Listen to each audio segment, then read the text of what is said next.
Iniunat ni Zhao Wuji ang kanyang mga paa at malamig na tumawa at sinabi niyang kahanga-hanga ang Three Unions Return to Truth technique ngunit nagtanong kung narinig na ba nito ang tungkol sa Three Flavors Immortal Body. Hindi nagulat si Jing at mahinahong sinabing hindi pa niya ito narinig. Malamig na suminghal si Zhao Wuji at ipinaliwanag na ang kanilang Eternal Divine Mountain ay may malalim na kaugnayan sa Immortal Path at ayon sa kanyang nalalaman ay ang Three Unions Return to Truth technique ay nagmula mismo sa Three Flavors Immortal Body kaya ang paggamit nito laban sa kanya ay isang kahangalan. Nagbulong-bulungan ang mga tao sa ibaba at may ilang nagsimulang pag-usapan ang pinagmula ng Ninja Path. May nagsabing narinig din niyang ang Ninja Path ay tila nagmula sa isang sangay ng Immortal Path at sa paglipas ng panahon ay nagkaroon nito ng sariling mga sanga at naging isang hiwalay na sibilisasyon. Idinagdag ng isa pa na ang Ninja Path ay dumaan sa napakalaking pag-unlad at bagamat hindi pa ito isang mataas na sibilisasyon ay malapit na ito at mas malakas pa ito kaysa sa kanilang sibilisasyong martial at nakakalungkot na ang kanilang sibilisasyong martial ay sadyang mas mahina dahil ang ilang antas sa itaas ng martial god ay malabo pa rin. May nagsabi naman na maikli pa lamang ang panahon at kung bibigyan sila ng ilang milyong taon pa ay tiyak na makakapasok ang sibilisasyong martial sa mataas na antas. Hindi nagbigay pansin si Jing sa mga usapang ito at iniunat niya ang kanyang kamay at naglabas ng isang puting liwanag na nagliwanag sa buong arena kaya ang anino ni Zhao Wuji ay naging isang itim na hugis sa lupa na kasintulam ng tinta. Biglang naglaho si Jing at sa aninong ito ay lumitaw ang isang kakaiba at nakakikilabot na mukha na tahimik na nakangiti sa kanya. Nagulat si Zhao Wuji at mabilis na lumipad paitaas ngunit habang tumataas siya ay lumalawak ang itim na anino sa ibaba at halos sinakop ang kalahati ng arena. May nagulat na nagsabing muli na namang nagtago si Jing sa anino at nagkakaproblema si Zhao Wuji dahil ang aninong ito ay hindi kayang saktan at paano ito haharapin. Si Zhao Wuji ay nanatiling nakalutang sa ere at habang nakakunot ang noo ay tinitigin niya ang anino sa arena at tila nag-iisip ng paraan. Bigla siyang tumawa at sinabing ang aninong ito ay malamang na ang low body nito at kaya niya itong wasakin. Pagkasabi nito ay iniunat niya ang kanyang daliri at isang maliwanag na liwanag ang lumipad at lumitaw sa pagitan nila ng anino. Nang tamaan ng liwanag ang anino ay dapat sana itong naglaho ngunit sa halip ay lalo itong umitim kasintulam ng kakaibang kadiliman at ang mukha sa ibabaw nito ay lalong lumino. Bahagyang nagbago ang ekspresyon ni Zhao Wuji at ginamit niya ang kanyang mga kamay upang bumuo ng isang selyo at sumigaw na wawasakin niya ang low body nito gamit ang walang hanggang liwanag ng immortal. Pagkasabi nito ay biglang lumitaw ang isang asul na sinag sa kanyang likuran na nagliwanag sa buong arena na parang isang maliit na araw at ang sinag na ito ay naglabas ng libu-libong karayom ng liwanag na makapal na tumusok sa itim na anino sa lupa.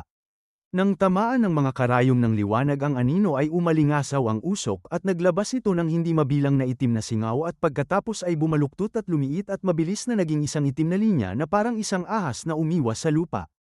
Ginamit ni Zhao Wuji ang Immortal Fire na sumunog sa langit at mula sa kanyang bibig ay naglabas siya ng isang asul na apoy na tumakip sa buong arena at sinunog ang lupa hanggang sa magbitak-bitak ito.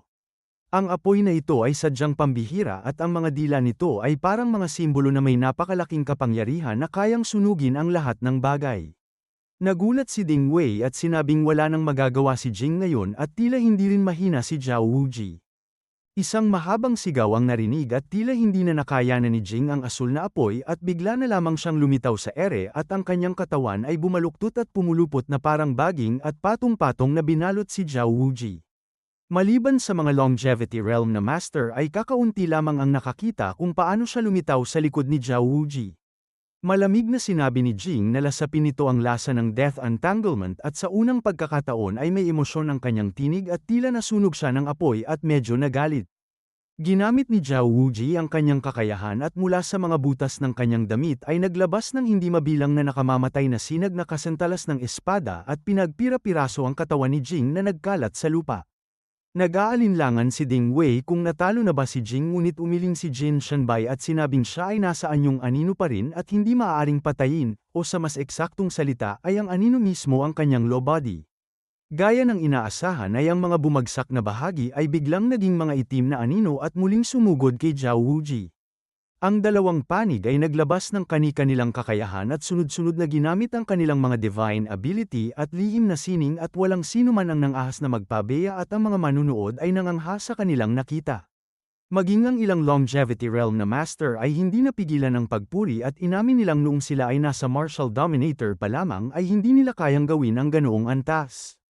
Ang labang ito ay mas mahaba kaysa sa lahat ng nauna at kitang-kitang parehong ginamit nina Zhao Wuji at Jing ang kanilang buong lakas at sunod-sunod na naglabas ng kanilang pinakamahusay na mga atake. Ngunit makalipas ang kalahating oras ay hindi pa rin sila magapi. Sa sandaling ito ay nagsalita ang tagapamahala at sinabing tapos na ang oras at idineklara ang unang laban bilang tabla. Agad na umatras si Zhao Wuji at si Jing ay bumalik sa kanyang anyong tao at pareho silang nagtinginan at tahimik na bumaba ng arena. Ipinahayag ng tagapamahala ang ikalawang laban sa pagitan ni Ming ng Immortal Temple at ni Gu Hao ng Tungtian Divine Land. Ilang beses nang nakita ni Ming si Gu Hao na lumaban at tumalon siya sa arena habang lihim na sinasabi kay Bame Ying na bawasan ang kanyang lakas ng 70% at panatilihin lamang ang 30%. Nagtanong si Bame Ying kung tiyak ba siyang tatlong bahagi lamang ng kanyang lakas ang gagamitin dahil si Gu Hao ay isang henyo at iminungkahi nitong magtira pa ng dalawang bahagi. Sumagot si Ming na sapat na ang tatlong bahagi upang talunin ito at lalo niyang nararamdaman na ang mga taong ito ay may malalalim na kakayahan, bawat isa ay may incarnation at lihim na sining at kung ilalantad niya ang lahat ay magagamit ito laban sa kanya kaya kailangan niyang magtago ng ilang alas upang makarating sa huli. Sumang-ayon si Bame Ying at ginamit ang Ruyi Robe upang bawasan ang kanyang lakas sa tatlong bahagi at pinatay rin ang lahat ng secret crystals at ang depensa ng robe kaya si Ming ay lalaban lamang gamit ang kanyang sariling tatlong bahagi ng lakas. Tinitigan ni Gu Hao si Ming at ito ang kanilang unang pagkakataong maglaban. Bagamat maganda ang ipinakita ni Ming noon nang talunin niya ang nagngangalit na si Turen gamit ang Heaven Killing Step ay malinaw na hindi gaanong iginalang ni Gu Hao si Ming na walang gaanong pangalan at dama ni Ming ang bahagyang paghamak sa mga mata nito. Nagtanong si Gu Hao kung siya nga si Ming at tumango si Ming at pinuri ang kanyang tindig. Sinabi ni Gu Hao na huwag siyang purihin dahil kahit gaano pa karami ang papuri ay tatalunin pa rin niya ito at ang kanyang tinig ay puno ng kayabangan. Sumagot si Ming na hindi ito papuri kundi katotohanan at bagamat hindi ito kasing lakas niya ay talagang malakas ito at seryoso ang kanyang pagkakasabi. Nang marinig ito ni Gu Hao ay muntik na siyang masamid at naisip niyang ginagamit lamang siya nito upang itaas ang sarili at ang mga tao sa ibaba tulad ni Ding Wei ay napatawa. Kasabay nito ay nagsimulang sumigaw si Bao Bufan ng kanyang pastahan at nag-aalok ng dobleng bayad sa sinumang pumusta kay Gu Hao at manalo ito. Ang karamihan sa mga manunood ay pumabor kay Gu Hao dahil siya ay kilala bilang isang henyo ng Tungtian Divine Land na lumilitaw lamang isang beses sa 10,000 taon samantalang si Ming ay tila kakaunti lamang ang nakakakilala. Isang manunugal ang pumusta ng 1 bilyong Phasian coins kay Gu Hao at sumunod naman ang isa pa ng 300 milyon.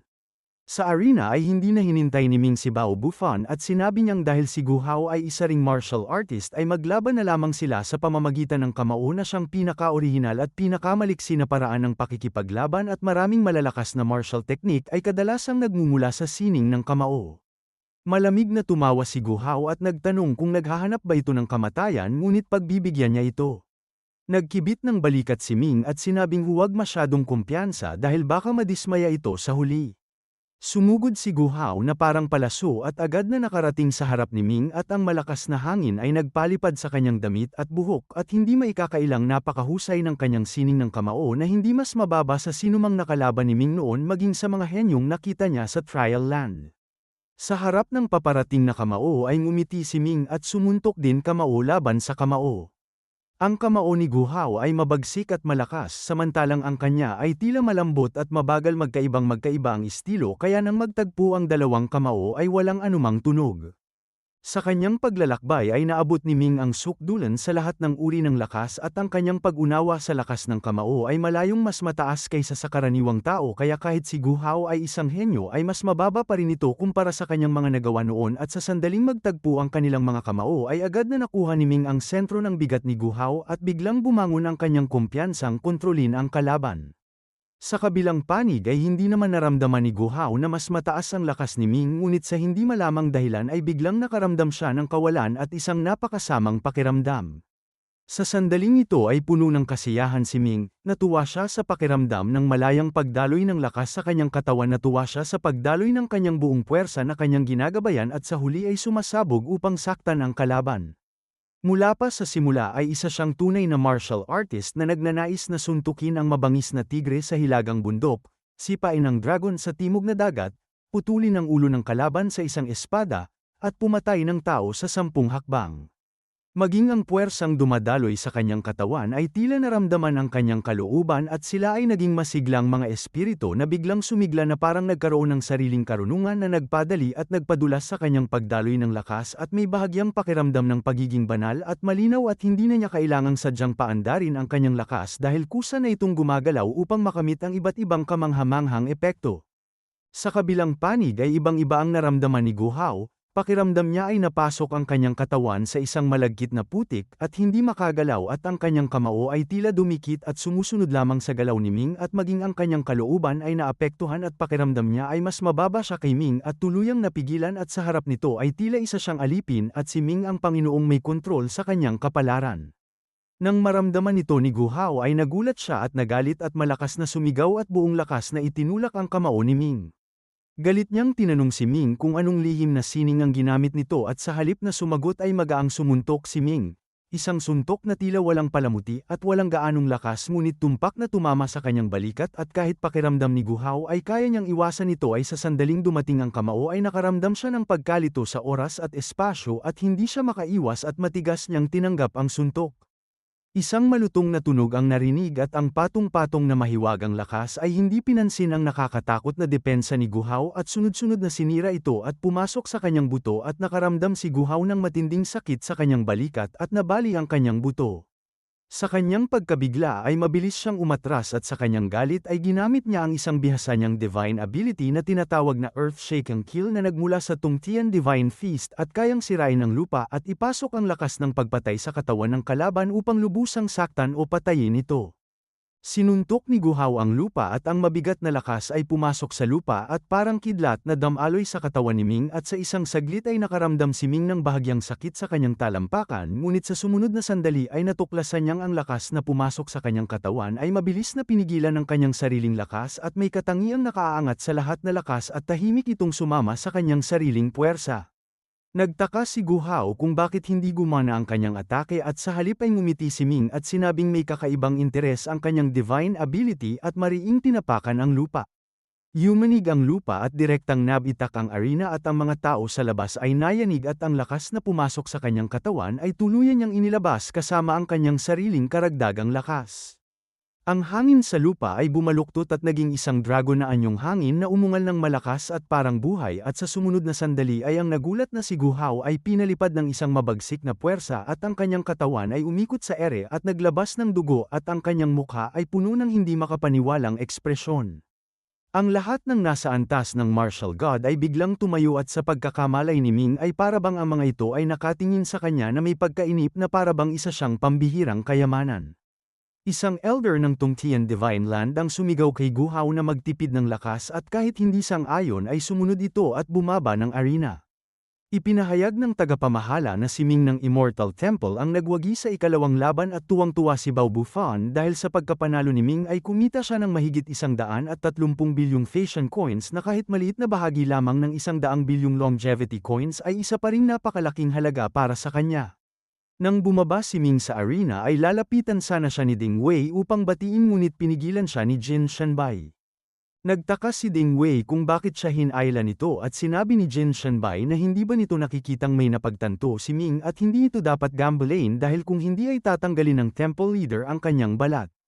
Nagulat si Ding Wei at pinagmasdan si Ming at nakita niyang may bahagyang ngiti ito sa mukha at ang mga mata nito ay walang pinagtutuunan at pagkaupo nito ay hindi na ito nakipag-usap sa sinuman na parang naglalakbay sa panaginip. Sa sandaling ito ay ang mga martial god sa mga upuan ay sunod-sunod na tumayo at pumunta sa direksyon nila at matapos mag-isip ang temple leader ay bigla niyang ikinaway ang kanyang manggas at isang hindi nakikitang puwersa ang hamarang sa paligid at walang sino man ang makalapit sa loob ng 100 hakbang mula kay Ming at ang mga martial god ay hindi makalusot at nanatiling nakatayo sa labas na puno ng pagkainip. Si Ming ay nanatiling nakangiti at nasa isang kakaibang kalagayan na tila wala nang pakialam sa mga tao at bagay sa paligid.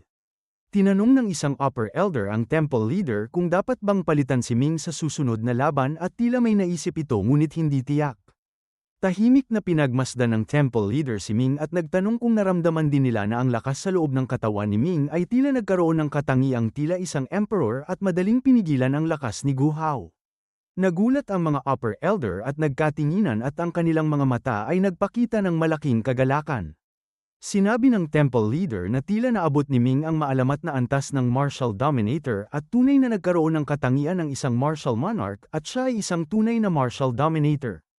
Ang isang upper elder ay nanginig sa labis na pagkatuwa at sinabing sa buong kasaysayan ay kakaunti lamang ang naging tunay na martial dominator at sila ay may karapatang tumanggap ng isang titulo tulad ng mga kilalang pangalan noon na sina Yang Tianjun, Shan Heijun, at Boss Hao Jun na bawat isa ay lumikha ng sariling natatanging landas ng martial arts at sinasabing naabot ang ikatlong antas ng martial god ngunit sa kasamaang palad ay ang kanilang mga landas ay hindi maaaring sundan ng iba dahil kung hindi ay matagal nang umunlad ang sibilisasyong martial.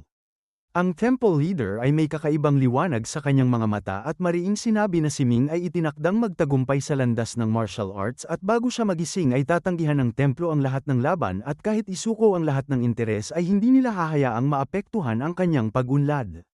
Sumang-ayon ng lahat ng upper elder dahil sa kanilang paningin ay ang isang tunay na martial monarch ay mas mahalaga kaysa sa pansamantalang interes at ang teritoryo ay maaaring muling sakupin ngunit ang pagkakataong umangat ng isang henyo ay maaaring hindi na muling bumalik. Ang sumunod na mga laban mula ikatlo hanggang ikapito ay hindi kasali ang Immortal Temple at sa ikawalong laban ay ipinahayag ng tagapamahala ang laban sa pagitan ni Jing ng Five Elements Divine Dynasty at ni Ming ng Immortal Temple. Sa sandaling ito ay nanatili pa rin si Ming sa kanyang mahiwagang kalagayan at tila hindi man lamang narinig ang anunsyo. Tiningnan siya ni Jin Shanbai at handa nang ipahayag na susuko ang templo ngunit biglang tumayo si Ming at ngumiti at pumunta sa arena at humarap kay Jing. Nakahinga ng maluwag si Jin Shanbai at sinabing kahit naglalakbay ang kanyang isipan ay mayroon pa rin itong pakiramdam at kailangan ng kanyang junior brother ng mas maraming laban upang mapalalim ang kanyang pag-unawa. Si Jing ngayon ay tila iba na naman sa mga naunang pagkakataon at ang kanyang buong katawan ay parang isang aninong papalit-palit at malamig na nakatitig kay Ming. Sinabi ni Jing na si Ming ay isang henyo ng martial arts at siya ay isang henyo ng ninja path at sa araw na ito ay susubukin nila kung aling sibilisasyon ang mas malakas at pagkasabi nito ay naging isang anino siya na dumikit sa lupa at sumugod kay Ming. Ngumiti si Ming at iniunat ang kanyang kanang palad upang kunin ang anino mula sa lupa at ang anino ay naging isang bagay na parang ahas at sumigaw ng matinis at pumulupot sa kanyang braso. Ngunit ang patong-patong na lakas sa kanyang braso ay yumanig at ang ahas na anino ay agad na pinalipad at bumagsak sa lupa at masakit na pumipilipit na tila nasugatan. Pagkatapos ay tinapakan nito ni Ming at mariing idiniin sa lupa at kahit ito ay nasa anyong anino lamang ay biglang lumiit at hindi na makagalaw. Nagtaka ang isang opisyal ng Five Elements Divine Dynasty kung paano ito nagawa ni Ming at sinabing si Zhao Wuji ay may kaparehong pinagmulan kaya kaya niyang pigilan si Jing ngunit paano si Ming at naghinalang sinanay din ba nito ang Three Flavors Technique. Ang aninong ahas ay biglang pumiglas at sinira ang lupa upang makatakas mula sa ilalim ng paa ni Ming. Galit na sinabi ni Jing na dapat mamatay ang sinumang maglakas loob na tapakan siya at mula sa kanyang bibig ay naglabas siya ng isang puting liwanag na pumaitaas at nanatiling nakatigil at nagliwanag ito at nagbigay ng anino sa ilalim ng paa ni Ming at ang aninong ito ang pinakakailangan ni Jing. Ginamit niya ang Shadow Kill at ang aninong ahas ay biglang sumugod sa ilalim ng paa ni Ming at naging libu-libong itim na karayom na tumusok sa kanyang anino. Nagulat si Ding Wei at sinabing nais nitong saktan ang tunay na katawan ni Ming sa pamamagitan ng kanyang anino. Ngunit bago pa man matapos ang kanyang mga salita ay biglang gumalaw ang anino ni Ming na parang tubig at dumikit sa kanyang katawan at pagkatapos ay pumasok sa kanyang katawan at ang atake ni Jing ay biglang sumala at ang mga itim na karayom ay tumama lamang sa lupa. Nagulat ang mga manunood kung paano niya nakontrol ang kanyang anino. Malakas na tumawa si Jin Shanbai at sinabi sa temple leader na ang pag-unawa ng kanyang junior brother ay sadyang kahanga-hanga dahil para sa kanya maging ang liwanag ay isang uri ng lakas at hanggat ito ay lakas ay may paraan siya upang kontrolin ito at kapag nakontrol niya ang liwanag ay walang katapusan ang kanyang paraan ng pagpatay at ang kalaban ay mamamatay nang hindi alam kung paano. Patuloy na tinapakan ni Ming ang anino at dahil wala na ang anino bilang tulay ay hindi na siya kayang atakihin ni Jing at patuloy na lamang itong tumatakas at ang dating maayos na arena ay nawasak at nagbitak-bitak na parang di nagana ng isang higanteng halimaw. Biglang lumubog si Jing sa lupa at naglabas ng galit na atungal at pagkatapos ay isang puting usok ang lumabas at naging isang kabataang nakaputi na ibang-iba ang tindig kaysa sa nauna. Sinabi ng mga tao na ito na ang mystery body ni Jing at kahanga-hanga na napilitan itong ilabas ni Ming. Sinabi ni Jing na isang karangalan para kay Ming na mapilitang lumabas ang kanyang mystery body at ang kanyang katawan ay nagninggas ng puting apoy na nagpainit sa buong lugar at pinapilipit ang hangin. Hindi umimik si Ming at nanatiling nakangiti at humakbang siya at biglang nasa likod na ni Jing at iniabot ang kanyang palad, ang kanyang divine ability na Blood Hand Imprint. Isang pulang tatak ng palad ang lumitaw sa likod ni Jing at ang kanyang damit ay nawasak at lumitaw ang laman na parang sinunog at ang Blood Hand Imprint na nagmula sa Blood Spirit Seal ng Blood Clan ay napakalakas at kakaiba at kahit si Jing ay hindi makaiwas. Dahil sa sakit ay pinalibot ni Jing ang kanyang apoy na parang isang ahas upang lamunin si Ming ngunit bago pa man dumating ang apoy ay biglang naglaho si Ming at ang kanyang katawan ay naging parang isang manipis na papel at sabay-sabay na lumitaw sa apat na sulok ng arena. Ginamit niya ang isang minor Buddhist divine ability na tinatawag na Divine Foot Passage na nagpapahintulot sa kanya na pumasok sa iba't ibang dimensyon at kasama ang kanyang hakbang ay halos walang makapigil sa kanya. Galit na galit si Jing at naglabas ng dalawang maikling patalim na gawa sa liwanag at handa nang sumugod kay Ming ngunit pinigilan siya ng kanyang panig at sinabing tumigil na. Agad na binawi ni Jing ang kanyang apoy at tahimik na bumaba ng arena. Nagtaka ang mga tao kung bakit sumuko si Jing gayong hindi pa naman siya natatalo at may nagsabing malamang ay naisip nilang mahirap manalo at ayaw nilang sayangin ang kanyang lakas dahil marami pang laban at hindi maaaring ubusin ang lahat kay Ming. Si Ming ay magaang bumaba ng arena at bumalik sa kanyang upuan at sa pagkakataong ito ay iba na ang tingin sa kanya ng mga tao, pinatunayan ni Ming na kahit wala siyang gaanong pangalan ay hindi siya mas mababa sa sinuman at napilitan pa niyang sumuko si Jing. Nang bumalik si Jing sa panig ng Five Elements Divine Dynasty ay tinanong siya ng isang ministro kung ano ang nangyari at ibinaba ni Jing ang kanyang ulo at sinabing ang lakas ni Ming ay hindi mas mababa sa kanya at upang manalo ay kailangan niyang magbayad ng malaking halaga o pagsamahin ang dalawang katawan. Ikinaway ng ministro ang kanyang kamay at sinabing huwag nang sayangin ang maliit na bagay at hayaan na lamang siyang manalo sa isang laban. Dumilim na ang kalangitan at ipinahayag ng tagapamahala na ang laban sa araw na ito ay tapos na at magpapatuloy bukas. Pagkasabi nito ay ikinaway ng temple leader ang kanyang manggas at ang buong grupo ng templo kasama sina Bao Bufan at Husan ay agad na bumalik sa templo. Kahit nasa templo na ay nanatili pa rin si Ming sa kanyang kalagayan at nag-alala si Ding Wei at nagtanong kay Jin Shenbai kung gaano ito katagal. Sumagot si Jin Shenbai na walang nakakaalam, maaaring isang araw 10 araw o kahit 10 buwan ngunit tiniyak niyang anuman ang tagal ay makakakuha ito ng malaking pakinabang. 3 laban pa lamang ang nalalabanan ni Ming at marami pa ang natitira at umaasa siyang makakabalik siya bukas. Sa sandaling ito ay isang makapangyarihang tinig ang narinig mula sa labas ng templo at ang Divine Lord ay naroon kasama ang kanyang mga tauhan sa ere at tila handang umatake at hinihingi nito si Ming bilang isang pugante ng Five Elements Divine Dynasty. Sumagot ang temple leader na si Su Beijian na si Ming ay isang tagapagmana ng kanilang templo at mas pipiliin ng templo ang makipagdigma kaysa isuko siya. Nagbanta ang Divine Lord na si Yuan Bo ngunit mariing sinabi ni Su Beijian na kung hindi kayang protektahan ng templo ang sarili nitong tagapagmana ay wala itong karapatang umiral at kahit nasa 8th realm longevity si Yuan Bo ay may paraan pa rin ang templo upang patayin ito. Ang matapang na sagot ni Su Beijian ay nagpahina sa loob ng Divine Lord at kahit kontrolado nito ang malaking bahagi ng Tianyuan ay hindi ito nang ahas na tunay na umatake dahil ang templo ay may puwersa rin sa ibang malalaking mundo at kung maglalaban sila ay ang 3 natitirang Divine Land ang makikinabang. Sinabi ng Divine Lord na hindi habang buhay na mapoprotektahan ng templo si Ming at sumagot si Su Beijian na hindi na nila kailangang protektahan ito ng ganun katagal dahil sa loob ng 100 taon ay kaya nang patayin ni Ming ang Divine Lord na parang aso at ang tagumpay ni Ming ay hindi kayang abutin ito. Malakas na tumawa ang Divine Lord at sinabing titingnan niya kung mabubuhay ito ng 100 taon at pagkasabi nito ay biglang naglaho ang grupo malinaw na sumuko na sa paghabol kay Ming. Hindi pa rin alam ni Ming ang lahat ng ito at nanatili sa kanyang pag-meditate at walang gumambala sa kanya at maging sina Bao Bufan at Husan ay lumayo. Kinabukasan ng sumikat ang araw ay biglang bumuntong hininga si Ming at sinabing napakaganda ng martial arts. Agad na nagtanong ang grupo kung naunawaan na niya ito at nagulat si Ding Wei at ang iba pa nang tanungin niya kung ano ang kanyang naunawaan dahil buong gabi siyang gising at nagtaka sila kung ano ang kanyang ginawa. Mahina kong ipinaliwanag ni Ming na inunawa niya ang kanyang sarili ang mundo at ang martial arts at tulad ng isang bagong silang na sanggol na hindi makalakad at hindi makakita ay nag-aaral siyang lumakad at magsalita at umunawa at ngayon lamang niya tunay na nakilala ang mundo. Naguluhan ang lahat sa kanyang sinabi at kinamot ni Bao Bufan ang kanyang ulo at nagtanong ng diretsahan kung tumaas ba ang kanyang lakas. Ngumiti si Ming at sinabing tumaas na ito ngunit hindi niya alam kung gaano at malalaman nila sa susunod na laban. Makalipas ang kalahating oras ay bumalik ang grupo ng Immortal Temple sa arena at umupo sa dati nilang lugar at matapos ang maikling pagbati ng tagapamahala ay nagsimula na ang laban. Ngunit bago pa man matapos ang unang tatlong salita ng tagapamahala ay biglang sumabad ang Divine Lord at sinabing magsawa na sila sa ganitong paraan at iminungkahi na isang laban na lamang ang magpapasya ng lahat.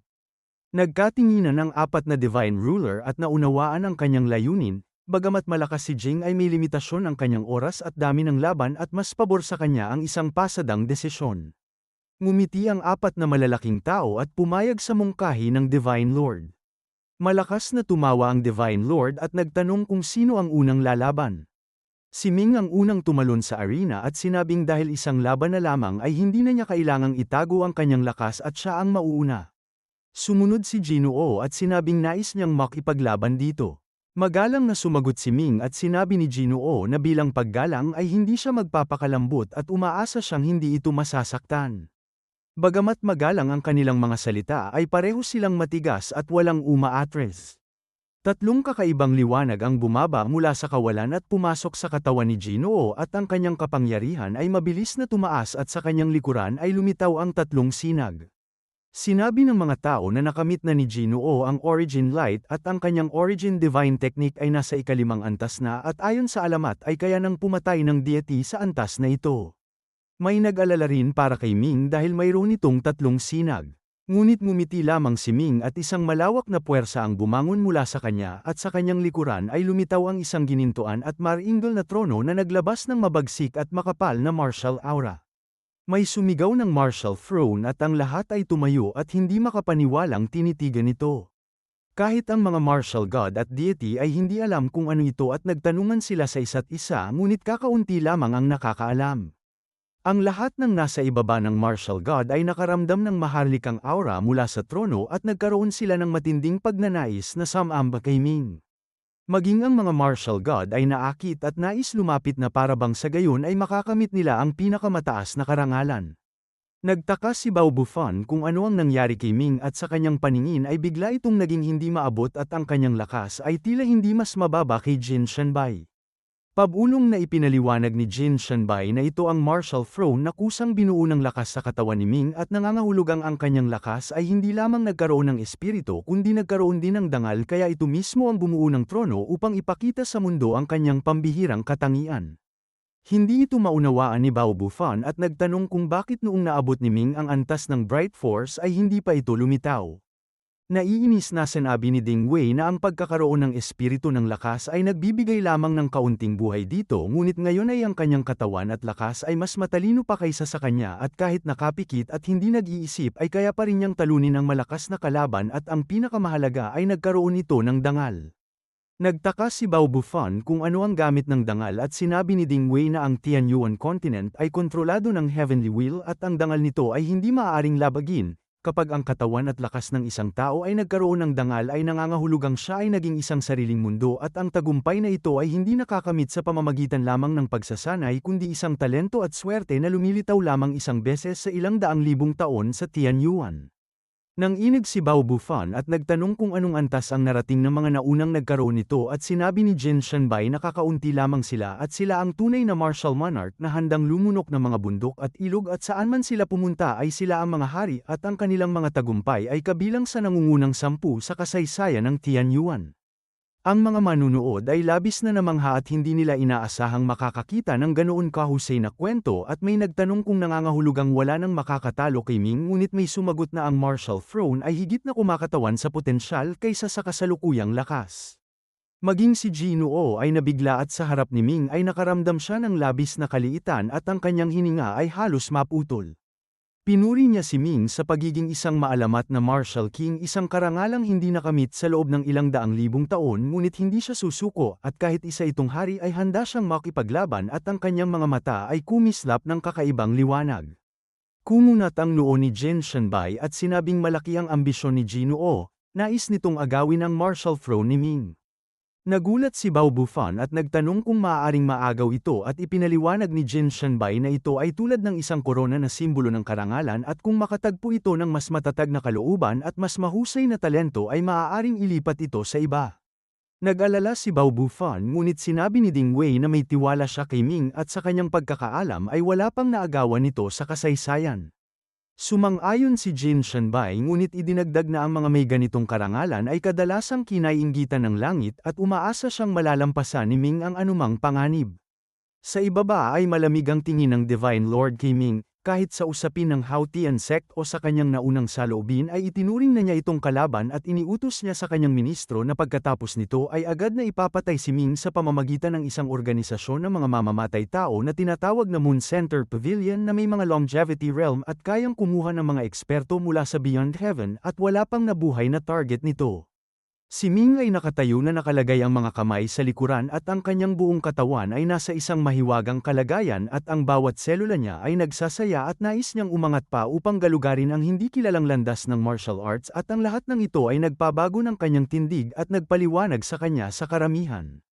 Sa kanyang paningin ay si Jinoo na kapareho niya ng edad at antas ay tila isang bata na nangangailangan ng kanyang gabay upang lumaki. Mahinahon niyang sinabi kay Jinoo na maaari na itong umatake at ituturo niya ang mga pagkukulang nito upang mapabuti ang kanyang martial arts at ang kanyang tinig ay napakahinahon at puno ng pagmamahal na parang isang nakatatanda sa isang nakababata. Dahil sa kanyang pagmamataas at sa impluwensya ng martial aura ni Ming ay nagalit si Jinoo at sinabing hindi niya kailangan ng kanyang gabay at simple siyang sumuntok upang hamunin si Ming sa sining ng kamao at kung mananalo siya ay may tiwala siyang maaagaw niya ang martial throne. Bahagyang gumalaw si Ming at lumapit kay Jinoo na para bang noon pa siya nakatayo sa harap nito at halos magkadikit ang kanilang mga katawan at sinubukan siyang saktan ni Jinoo ng kanyang balikat ngunit hinarang ito ni Ming ng kanyang braso. Isang marangal at malakas na puwersa ang sumabog, ito ang buong lakas ni Ming na walang pagpipigil at agad na napatunayang hindi sila magkapantay sa lakas husay o tindig at si Jinoo ay pinalipad na parang isang kanyan at malakas na bumagsak sa labas ng arena. Lahat ay nagulat dahil si Jinoo ay kinikilalang isang superhenyo na tila mas malakas pa sa ibang mga henyo ngunit paano siya natalo sa isang atake lamang at naghinala ang ilan na sinadya niya ito ngunit imposible ito dahil napakalaki ng nakataya. Bumangon si Jinoo at tulalang nakatayo at tila iniisip pa rin ang atake ni Ming at hindi maunawaan kung paano siya natalo. Tumingin si Ming sa karamihan at kahit maraming longevity realm na master ay kaya niyang pantayan ang kanilang mga tingin at hindi niya kailanman inisip na mas mataas sila sa kanya tulad ng isang batang tigre na hindi matatakot sa lobo dahil ito ay tigre. Mahinahon niyang tinanong kung sino ang susunod na lalaban sa kanya. Sa sandaling ito ay narinig niya ang isang tinig sa kanyang tainga mula kay Feng Wuxiang na nagsasabing hahamunin siya ni Zhao Wuji ng Eternal Divine Mountain ngunit kailangan niyang sumuko at kung hindi ay mapapahamak si Luo Bingxian. Tiningnan ni Ming si Feng Wuxiang na may paghamak at sinabing ilang beses na nitong ginamit ang kanyang mga kaibigan upang bantaan siya at kailanman ay hindi ito nagtagumpay at kung gagalawin ito si Luo Bingxian ay tinitiyak niyang hindi ito mabubuhay ng 3 taon at mamamatay ito ng masakit.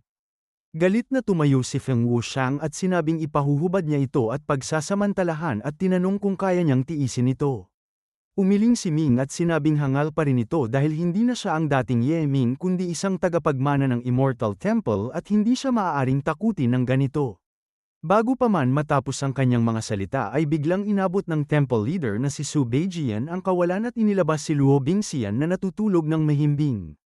Natigilan si Feng Wuxiang, paano ito nangyari? Inilagay ni Su Beijian si Luo Bingxian sa kanyang tabi at ngumiti at tinanong ang isang babaeng upper elder kung nais nitong kunin ito bilang disciple at sumang-ayon naman ang magandang elder. Sinabi ni Su Beijian kay Ming na si Luo Bingxian ay magiging kanyang junior sister at wala nang mangangahas na saktan nito. Ang totoo ay labis na natuwa si Su Beijian nang makitang may martial throne si Ming at nang malaman niyang ginamit ni Feng Wuxiang si Luo Bingxian upang takutin siya ay agad niya itong kinuha upang maging disciple ng templo at maalis ang anumang alalahanin ni Ming. Nagpasalamat si Ming sa temple leader at ang kanyang mga mata ay puno ng pagpatay habang nakatitig kay Feng Wuxiang dahil sa kanyang paningin ay oras na upang tapusin ito.